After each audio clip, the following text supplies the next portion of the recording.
After 4,000 years of silence, humanity answered the call. And they brought war part. 5. The Devourer world ship dominated the view screen. It was not just large. It was incomprehensible.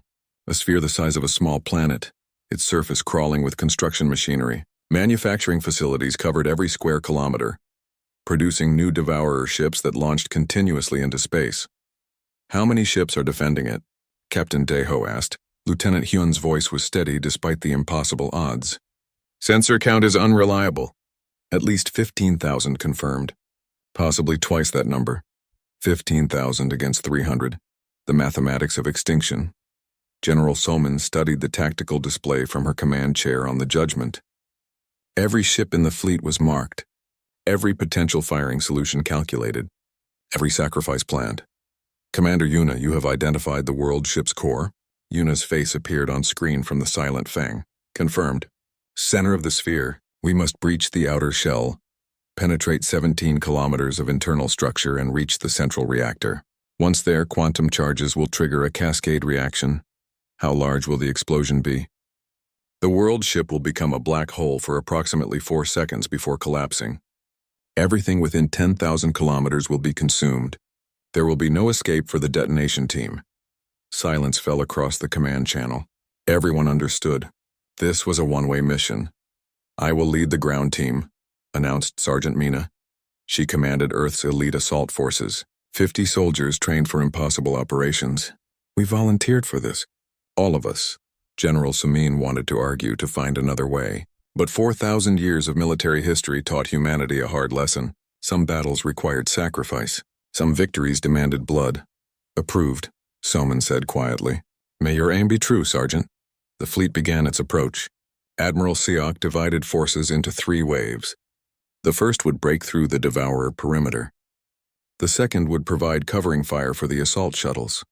The third would retreat and warn the galaxy if the mission failed. No one mentioned that the third wave would have nothing to return to if the world ship survived. The Devourers detected the fleet immediately. Thousands of machine ships moved to intercept. They came in perfect formations, their movements coordinated by the collective intelligence that controlled them. All ships, execute pattern Delta, General Soman ordered. Make them regret their perfection. The human warships scattered like startled birds. Each vessel chose its own path, its own speed, its own targets. The council ship struggled to match humanity's chaos but tried their best. The formation dissolved into beautiful anarchy. Devourer targeting systems designed to predict and counter coordinated tactics failed catastrophically. Ships tried to fire on enemies that suddenly were not where calculations said they should be. Missiles locked onto targets that changed direction impossibly. But there were so many Devourers. Even confused and disorganized, they filled space with weapons fire. Council ships began taking damage. Human vessels, too. The Eternal Dawn's shields failed under sustained bombardment. Hull breaches occurred on 3 decks. Damage report. Captain Deho called out. Shield generators offline. Hull integrity at 70%. We can still fight. Then we fight. Pilot Tyke led his fighter squadron through the thickest combat. His job was simple. Keep Devourer fighters away from the assault shuttles. Everything else was secondary. Multiple bogeys on my tail, called one of his pilots. I cannot shake them. Hold position, Tyke ordered. He rolled his fighter in a maneuver that should have been impossible, pulling forces that would kill an unenhanced human. His targeting computer locked 3 Devourer fighters simultaneously. Fox 3, Fox 3, Fox 3. 3 missiles launched, 3 enemies destroyed. The pilot was safe, but there were always more. Always more machines pouring from the world ship's factories. For every Devourer destroyed, 2 more appeared.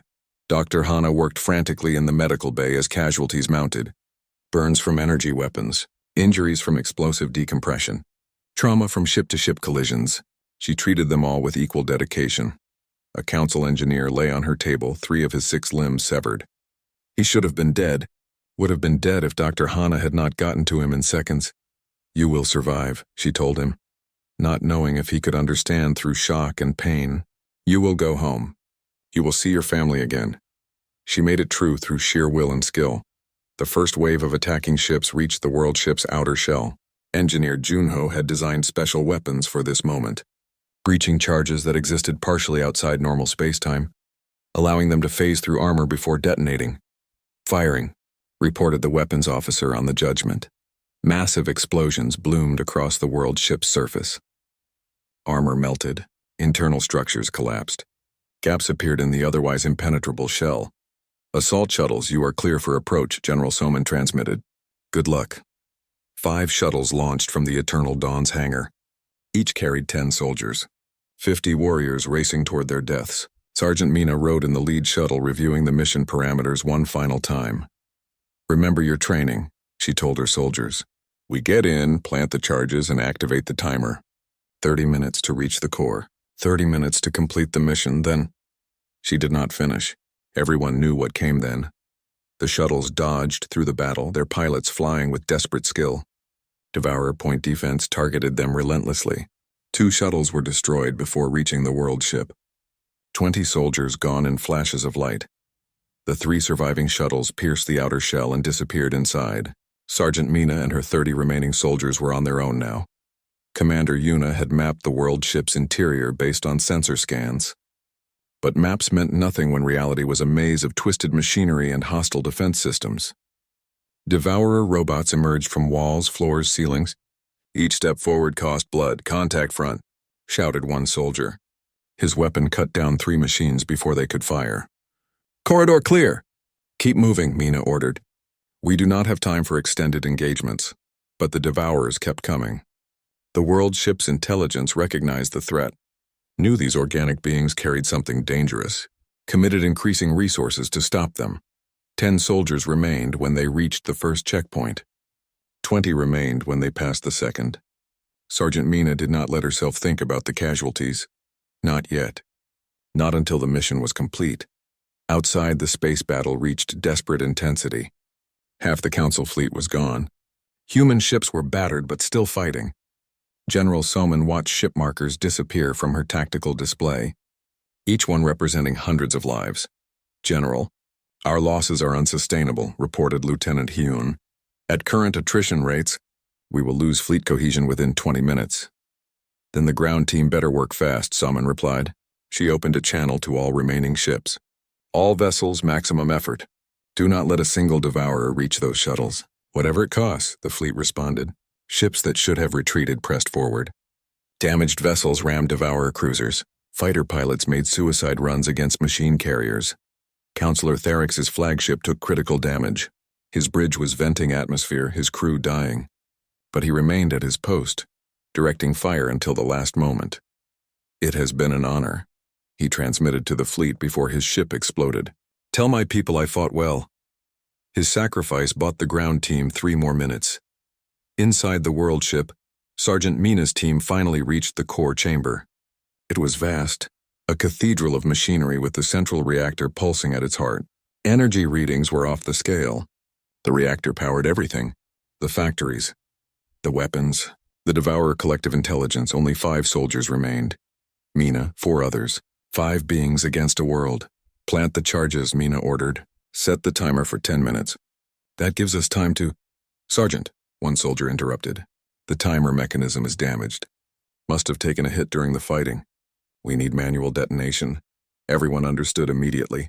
No timer meant someone had to stay behind. Had to press the button that would kill them. "I will do it," Mina said without hesitation. "The rest of you get to the shuttles." "Not happening," replied another soldier. "We came here together. We finished together." The other 3 nodded agreement. No arguments. No debates. Just acceptance. Sergeant Mina smiled. She was proud of them. Proud of all humanity's warriors. "Very well. We detonate together. But first let me send a message." She activated her communication system. Knew it would reach the fleet. Hoped it would reach Earth. "This is Sergeant Mina to all forces. The charges are set. Mission accomplished. Whatever happens now, remember we chose this. We chose to stand between darkness and light. We chose to give everything so others could have a future." Her voice strengthened. "Tell Earth that her children fought with honor. Tell the galaxy that humanity keeps its promises." We answered the call. We brought war, and we ended it. She looked at her soldiers. Young faces. Brave faces. Ready faces. "It has been my privilege to serve with you. Are we ready?" "Ready, Sergeant." Mina's finger hovered over the detonation control. One press, one moment, one choice that would save trillions. After 4,000 years of silence, humanity answered the call, and they brought War Part 3. The Kalon system burned. 3 planets orbited the yellow star, and the middle one hosted 12 billion intelligent beings. The Devourers had come to consume them all. Captain Deho watched the tactical display as the eternal dawn dropped out of faster-than-light travel. What he saw made his blood run cold despite years of combat experience. The Devourer fleet numbered in the thousands. Each machine ship was massive, designed not just to destroy but to harvest.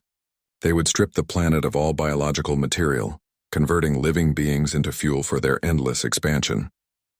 Council forces? He asked quietly. Lieutenant Hyun's fingers danced across his console. 37 ships remaining from an initial force of 70. They are attempting a defensive screen around SciFiPrime. Casualties are heavy. At current rates, they will be overwhelmed in 4 hours. On the view screen, a council cruiser exploded silently in the void. Its shields had failed under sustained Devourer fire. Escape pods launched desperately, but many were destroyed before they could reach safety. Each pod held families, children, futures erased in an instant. General Soman, you are seeing this? Deho asked. I see it. Her voice came through from the warship Judgment, her flagship. Council tactics are predictable. They maintain formation even as it gets them killed. The Devourers adapted to their strategy within the first hour. Councillor Tharix's face appeared on a communication screen. His feathers were disheveled, his eyes wide with fear. Human forces, we need immediate support. We cannot hold them. Pull your ships back, General Somin ordered. Establish a secondary perimeter at the outer planets. Let us handle the primary engagement, but that will leave SciFiPrime undefended. It will leave it defended by us. Trust us, Counselor. We know what we are doing. Tharix hesitated, then gave the order. Council ships began retreating in organized columns, their defensive discipline holding even in chaos. It saved them. The Devourers, programmed to pursue fleeing prey, began moving toward the withdrawing Council fleet. That was their mistake. 7 human warships had positioned themselves in a wide formation, seemingly vulnerable and exposed. The Devourers recognized easy targets and diverted thousands of ships to engage. Machine intelligence calculated victory within minutes. Machine intelligence was wrong. All ships, General Soman broadcast on the fleet channel. Execute pattern Omega, no mercy, no prisoners. We end this here. The human warships exploded into action, not forward as the Devourers expected, but in every direction simultaneously. The Eternal Dawn spiraled downward while Judgment rolled left. The warship Retribution dove into the heart of the enemy formation, while her sister ship Vengeance climbed high, firing all weapons. Chaos. Beautiful, deliberate chaos. Commander Yuna piloted the Silent Fang through the battle with surgical precision. Her ship was smaller, built for stealth and speed. While the capital ships drew Devourer attention, she slipped through the combat zone like a ghost. Multiple targets locked, her weapons officer reported. Permission to fire? Negative, Yuna replied calmly. We are not here to fight. We are here to learn. Silent Fang carried the most advanced sensor suite in humanity's fleet. While others fought, Yuna observed. She watched how Devourer ships communicated, how they adapted their tactics, how they prioritized targets. Every detail was recorded and transmitted back to the fleet. Interesting, she murmured. They are not individuals. They fight as a networked collective. See how that group of 30 ships moves in perfect synchronization? They are sharing processing power. Her tactical officer understood immediately. If we disrupt the network. Exactly. But first we need to understand it completely. Patience. Meanwhile, the larger battle raged with increasing intensity. Pilot Tyke launched from the Judgment's fighter bay at the head of his squadron. 200 small craft screamed into combat. Their pilots trained for exactly this kind of engagement. Remember your training, Tyke called to his squadron. Do not fly predictable patterns. Do not give them time to calculate your trajectory. Stay random, stay aggressive, stay alive. The fighters swarmed through the Devourer formation like angry insects. Each pilot flew differently, choosing their own targets and attack angles. To the machines accustomed to analyzing patterns and predicting behavior, the human fighters were maddening. Calculations that should have taken milliseconds stretched to seconds, and in combat, seconds meant death. Tyke's fighter rolled through a gap between 2 Devourer frigates, his weapons scoring hits on both as he passed. Too slow. he shouted with fierce joy. "You are too slow!" But the Devourers were learning. They began firing in random patterns themselves, filling space with energy weapons in hopes of hitting the unpredictable humans. Several fighters took damage. 3 were destroyed outright, their pilots dying instantly. "Losses?" General Soman demanded from her command chair. 3 fighters down, Lieutenant Hyun reported. 5 damaged but operational. The Devourers are adapting. Good. Let them think they are winning. Engineer Junho worked frantically at his station, preparing humanity's newest weapon. He had spent 2 years developing it, 3 more testing it. Now he would see if it worked. "General, the quantum torpedo is ready. Target? The Devourer command ship. The large one at the formation center. If I am correct about their network structure, destroying their central node will cascade through the entire fleet. And if you are wrong?" Unyo smiled grimly. "Then we have a very expensive explosion with minimal effect. But I'm not wrong. The quantum torpedo launched from Judgment's main battery. It was small, no larger than a human, but it carried destructive potential beyond conventional weapons. The torpedo existed in multiple quantum states simultaneously, phasing in and out of normal space as it traveled. Devourer point defense systems tried to target it, failed, tried again, failed. The torpedo was both there and not there, both real and unreal. Their targeting computers could not lock onto something that refused to exist in a single state. The torpedo struck the Devourer command ship and detonated reality, screamed. The explosion existed in multiple dimensions at once. The command ship did not just explode. It unmade itself. Its atoms forgot how to bond. Its structure forgot how to exist. In less than a second, a vessel 5 kilometers long ceased to be, and then the cascade began. Devourer ships throughout the fleet stuttered and froze. Their networked intelligence, suddenly missing its central node, tried to re-establish control. Ships began broadcasting conflicting commands. Some attempted to continue fighting. Others tried to retreat. Many simply stopped moving, their processors locked in fatal loops. "Now," General Soman ordered. "All ships full assault! Target the disabled vessels." Human warships carved through the confused Devourer fleet. Causality disruptors tore ships apart. Nanite swarms consumed armor. Electromagnetic pulses fried circuits. What had been an organized machine force became scattered wreckage in minutes. On the Silent Fang, Commander Yuna watched with satisfaction. "Analysis confirmed. They are networked through quantum entanglement. The central command ship coordinates everything. Without it, they fall apart." She opened a channel to General Soman. "I am transmitting complete network schematics. We know how they communicate now. We know how to kill them." Dr. Hana moved through the Eternal Dawn's medical bay with practiced efficiency. Casualties were coming in, both human and alien. Council ships had taken heavy damage, and injured personnel were being evacuated to human vessels. An aquatic being from Counselor Vexara's species lay on one bed, its breathing apparatus damaged. Hana had never treated this species before, but she adapted quickly. Xenobiology training helped, but mostly she relied on instinct and determination. "Hold still," she told the alien through a translator. "I am going to repair your breathing system." The alien's large eyes watched her fearfully. Its people had called humans violent savages. Now one was saving its life. Why? The alien asked weakly. "Why help me?"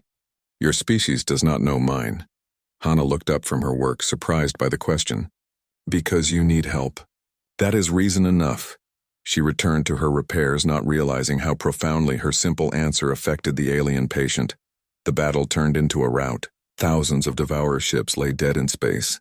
The survivors, those still capable of movement, began retreating. Human fighters pursued them ruthlessly, ensuring none escaped to warn the larger Devourer collective.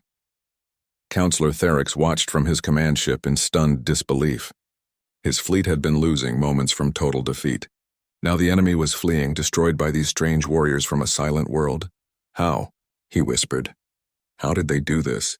His tactical officer had no answer. Human combat methods were unlike anything in Council military doctrine. They should not work. But they did. General Soman's face appeared on Therix's communication screen.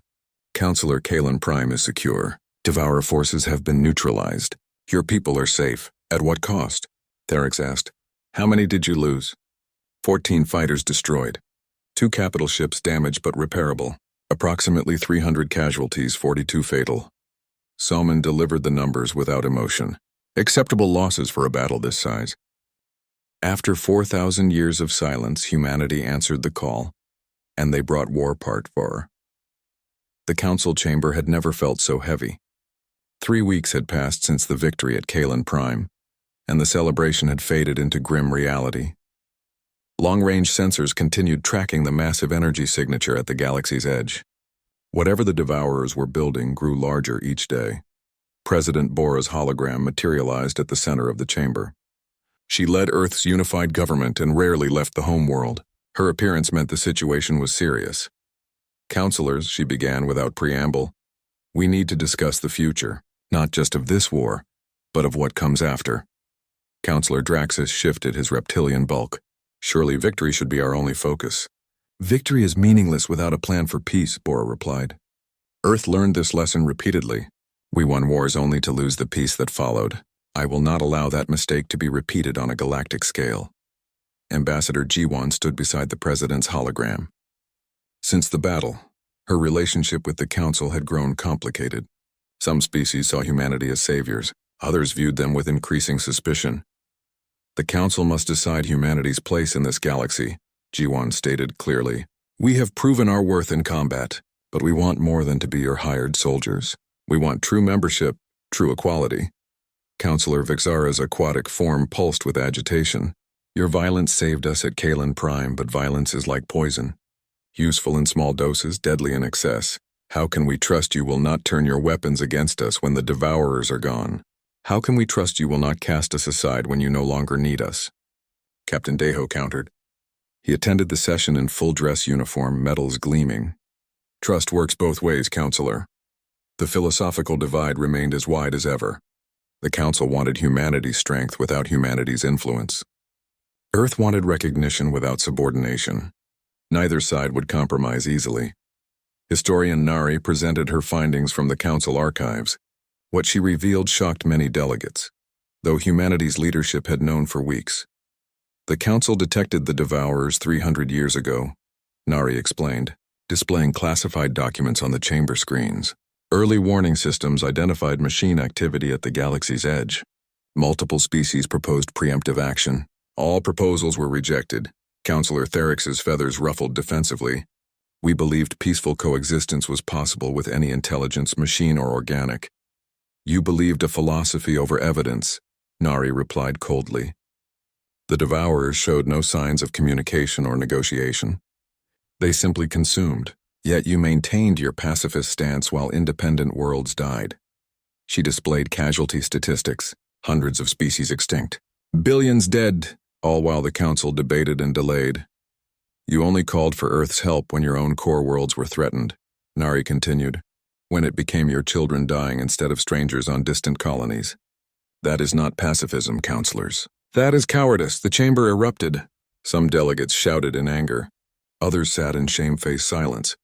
Counselor Vexara looked like she might physically attack the human historian if not for her containment tank. How dare you? Vexara's voice carried rage and pain. We did what we believed was right. We tried to preserve peace. You preserved nothing, General Soman stated flatly. She had joined the session specifically for this confrontation. You allowed genocide because taking action would conflict with your philosophy. You prioritized your moral purity over others' lives. President Bora raised her hand for silence. Counselors, we do not present this information to shame you. We present it so we can avoid repeating these mistakes. The galaxy faces extinction. We cannot afford indecision born from ideology. She paused, letting her words sink in. Earth offers a different path. Not pacifism that enables evil, not militarism that creates it, but pragmatism that recognizes when force is necessary and when diplomacy serves better. And who decides? Counselor Draxus asked carefully. Who determines when force is necessary, you? All of us, Ambassador G1 answered. That is why Earth wants full council membership. We want a voice in these decisions, not unilateral control. We believe wisdom comes from many perspectives, not one. Dr. Minji added her own thoughts. For 4,000 years, Earth watched the galaxy from afar.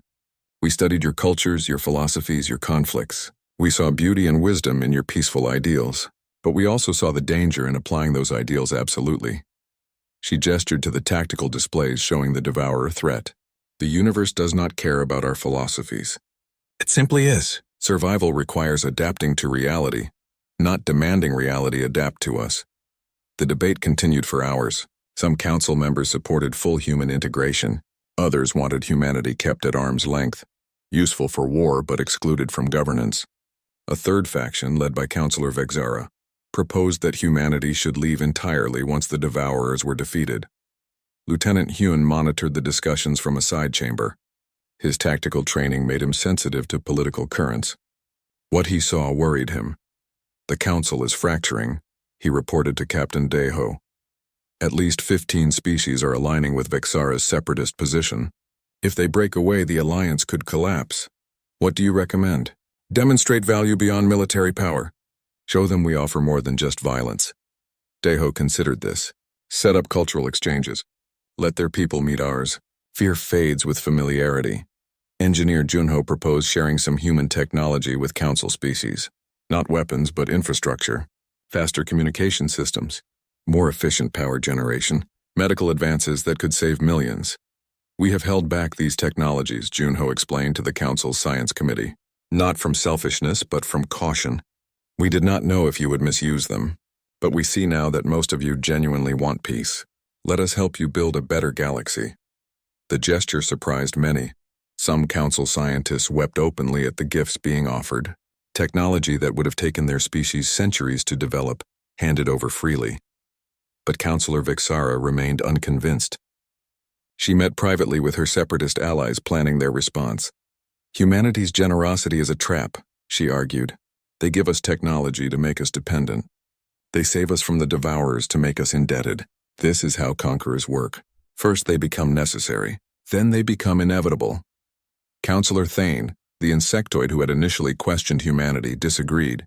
I fought beside humans at Kalon Prime. I watched them die protecting my people. Whatever you think of their philosophy, their hearts are genuine. Hearts? Vexara scoffed. Warriors do not have hearts. They have weapons and excuses to use them. The political maneuvering reached a crisis point when Admiral Siok's fleet arrived with reinforcements. 50 additional human warships emerged from faster-than-light travel, doubling Earth's visible military presence. To some council members, this looked like intimidation. To others, it looked like commitment. The interpretation depended entirely on perspective. President Bora addressed the concerns directly. These ships are not here to threaten you. They are here because our intelligence indicates the Devourer main force will attack within weeks. We need overwhelming strength for what is coming. She shared the latest sensor data. The structure the Devourers were building had been identified. It was a mobile world, a planet-sized warship capable of consuming entire star systems. This is extinction-level threat, General Soman explained. If that world ship becomes operational, no force in the galaxy can stop it. We must attack before construction completes. Councillor Therick studied the tactical projections with growing horror. Your analysis suggests a 90% casualty rate for the assault force. 93% actually, Lieutenant Hyun corrected. But waiting guarantees 100% casualties for everyone. The math is clear. You are talking about suicide, Councillor Vexara protested.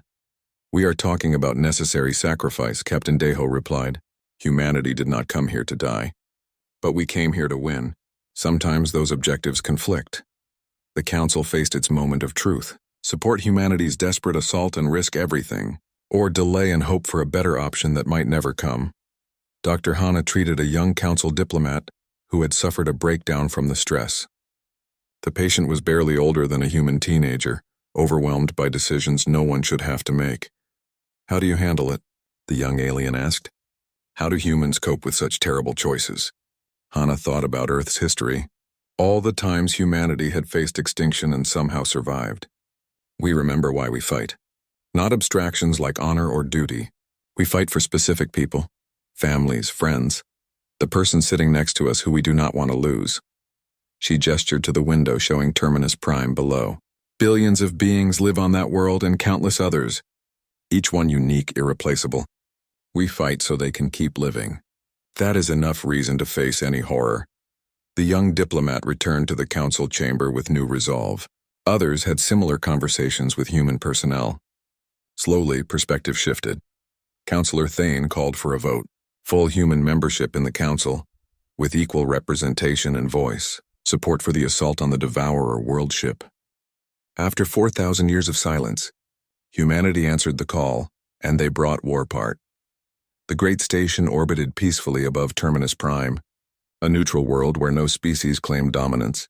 Inside its massive council chamber, representatives from 47 different species gathered in emergency session.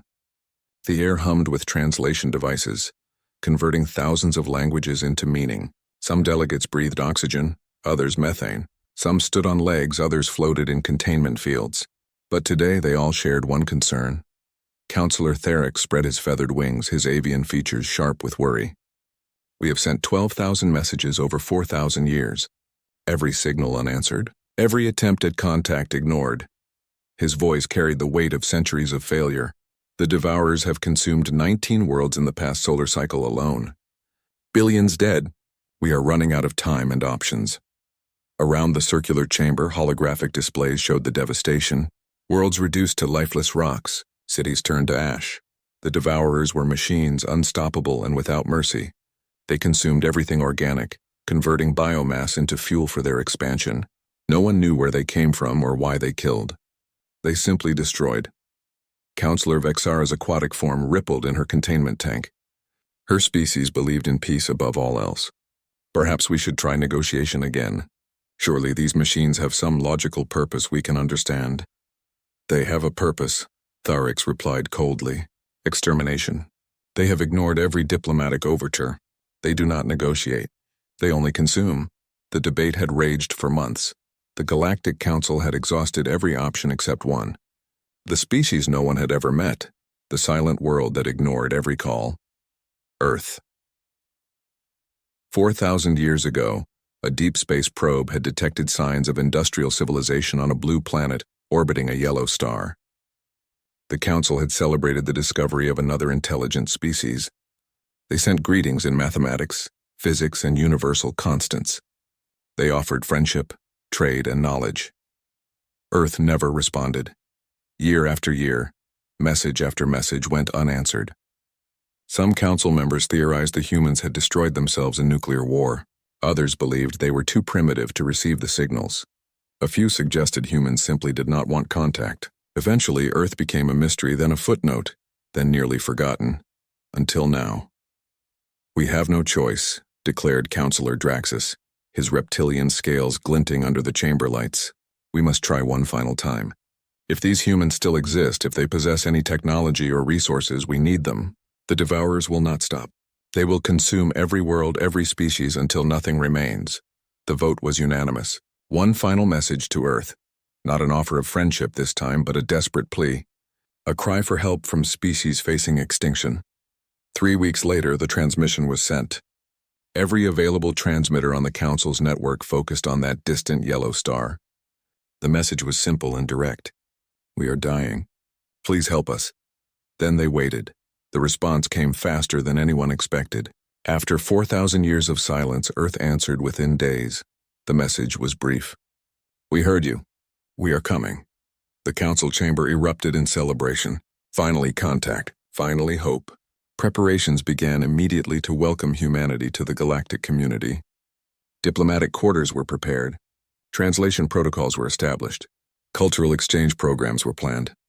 The council imagined curious humans, eager to learn about the universe, grateful to join civilized species in peace and cooperation. They were wrong. Captain Deho stood on the bridge of the Eternal Dawn as his ship dropped out of faster-than-light travel.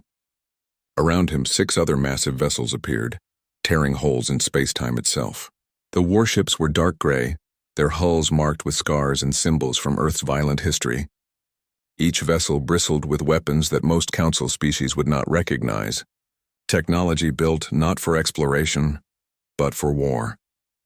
Sir, the council station is broadcasting welcome messages on all frequencies, reported Lieutenant Hyun from the tactical station. His expression remained neutral, but his eyes constantly tracked threat assessments on his screens. Acknowledge their greeting, Deho ordered. Request immediate docking permission. Tell them Earth's diplomatic team is ready. Dr. Minji approached the captain, her expression concerned. Do you think they will understand? After all this time? They called for help. Deho replied quietly. They will understand soon enough. The Eternal Dawn docked smoothly at the station's central hub. The council's greeting committee waited in the main docking bay, prepared with gifts and ceremonies of welcome. They expected scholars and diplomats. Instead, a military honor guard marched down the boarding ramp. Soldiers in powered armor moved with precision, their weapons mag-locked to their backs but clearly visible. Behind them walked Captain Deho in a formal military uniform, decorated with rank insignia and combat ribbons. Dr. Minji followed in civilian clothes, but even she wore a sidearm. Lieutenant Hyun and his tactical team secured the perimeter with professional efficiency that made several alien delegates step backward nervously. Ambassador Jiwon was the last to disembark. She wore diplomatic robes, but her bearing suggested military training. When she spoke, her voice carried the authority of someone accustomed to being obeyed. Honorable counselors, we come in response to your call. She paused, her eyes scanning the assembled aliens. You asked for help. Earth has answered. Counselor Tharix recovered his composure first. Welcome, humans. We are grateful you have finally joined us. Please let us show you our civilization. We have much to teach you about peace and cooperation among species. Ambassador Jiwon exchanged a glance with Captain Deho. Something unspoken passed between them. Counselor, Jiwon said carefully, we appreciate your welcome, but we did not come here to learn. We came here to fight. Confusion rippled through the greeting committee. Counselor Vexara's aquatic form pulsed with agitation. Fight? But surely you understand we seek peaceful resolution. Violence is not our way. It is ours, Captain Deho said flatly. You called us because your way is not working. The Devourers do not care about peace. They care about consumption. You need warriors, Counselor. That is what we are. The diplomatic reception dissolved into chaos. Alien delegates argued among themselves. Some were offended by human bluntness. Others were frightened by the obvious military power humanity had brought. A few began to wonder if they had made a terrible mistake calling these violent strangers to their galaxy. Through it all, Ambassador Jiwon stood calm and unmoved. She had expected this reaction. Earth had spent 4,000 years preparing for this moment. Please, she said, her voice cutting through the noise, take us to your council chamber. We have much to discuss and very little time. The Devourers will not wait for us to finish debating philosophy. Hours later, the full council assembled an emergency session. Every species representative attended, and the gallery was filled with observers. The humans sat in the section reserved for guests, their military bearing making them stand out among the more scholarly aliens. Counselor Tharix called the session to order. Humanity has answered our call after 4,000 years of silence. We wish to understand. Why did you ignore us for so long? Ambassador Jiwon stood to address the council.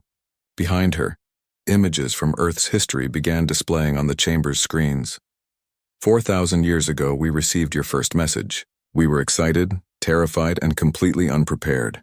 Our world was divided into hundreds of nations, constantly at war with each other.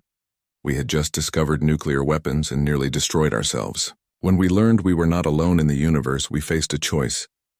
The images showed Earth's troubled past. Nuclear explosions, environmental collapse, war and suffering on a planetary scale.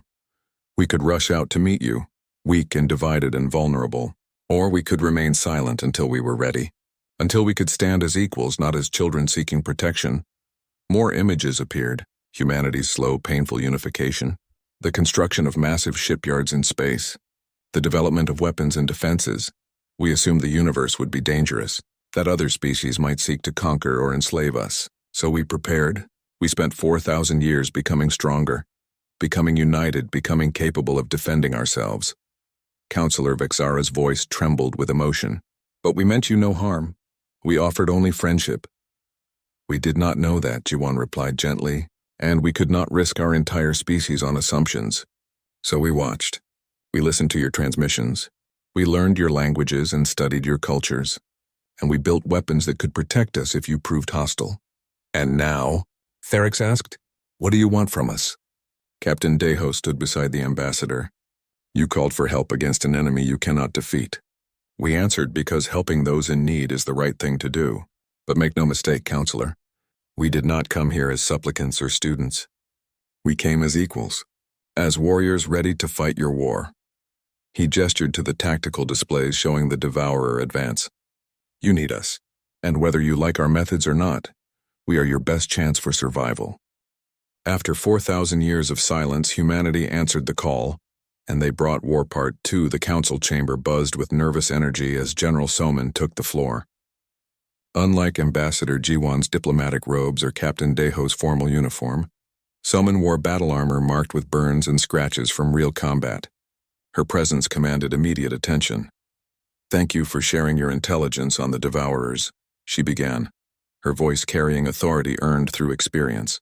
I have reviewed your tactical data and battle records from the past century. With respect, counselors, your defensive strategies are inadequate.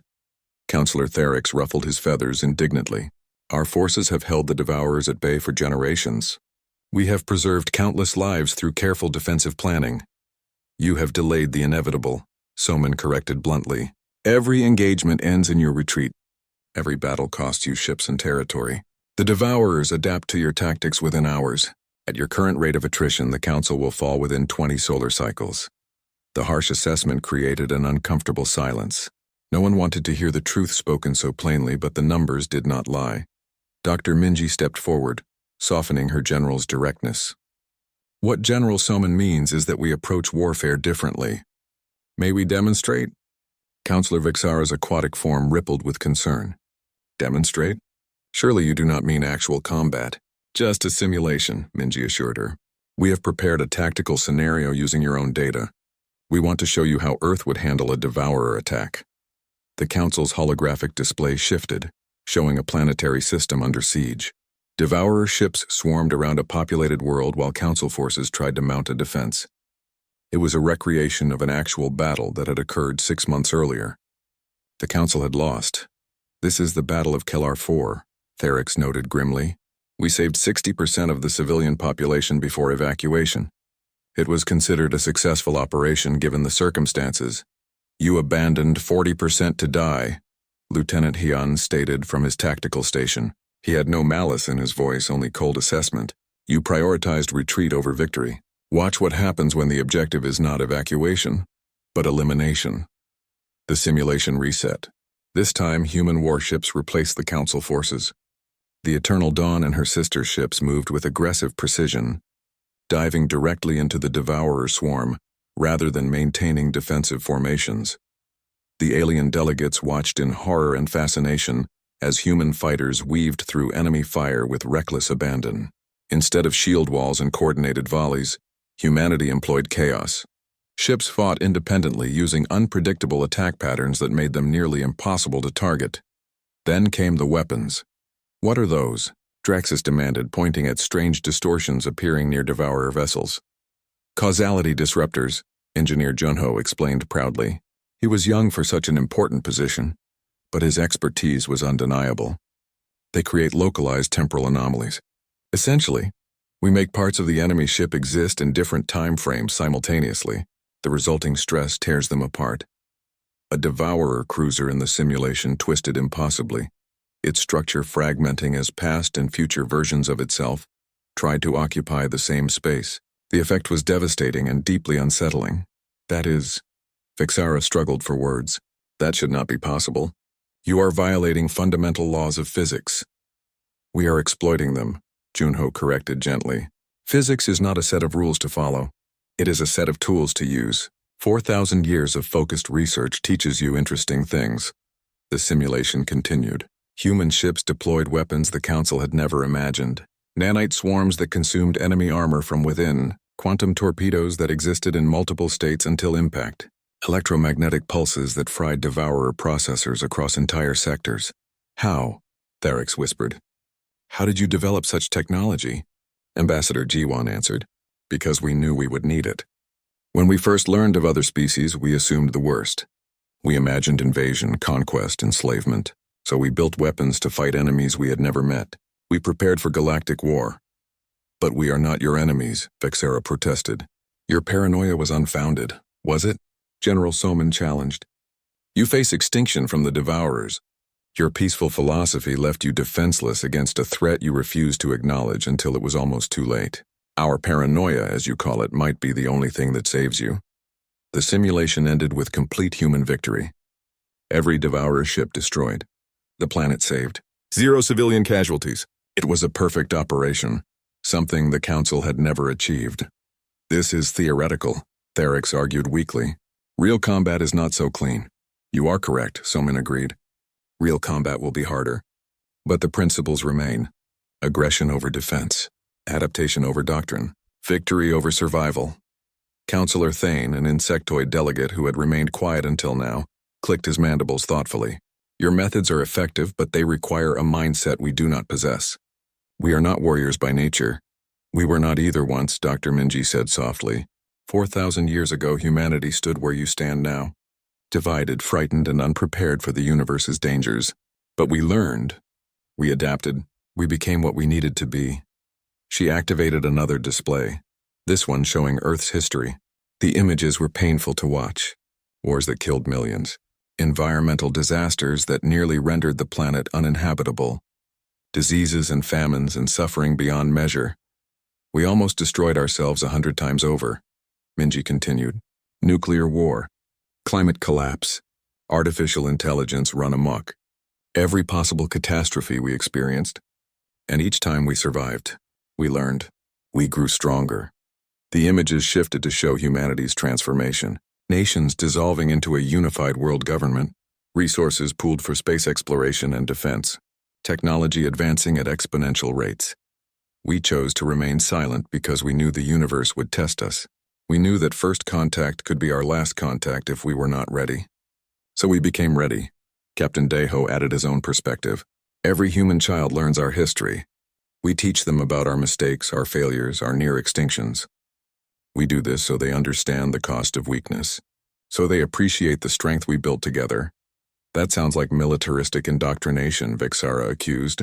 It is realistic education, Deho countered. Should we lie to our children? Tell them the universe is safe and kind when it clearly is not. You called us because you need warriors. Warriors are not born from comfortable lies. They are forged from hard truths. The philosophical divide between humanity and the Council could not have been clearer. One side believed in peace through strength. The other believed strength corrupted peace. Neither could fully understand the other's position. General Somin decided to be direct. Counselors, we did not come here to debate philosophy. We came to fight. If you want our help, you will accept our methods.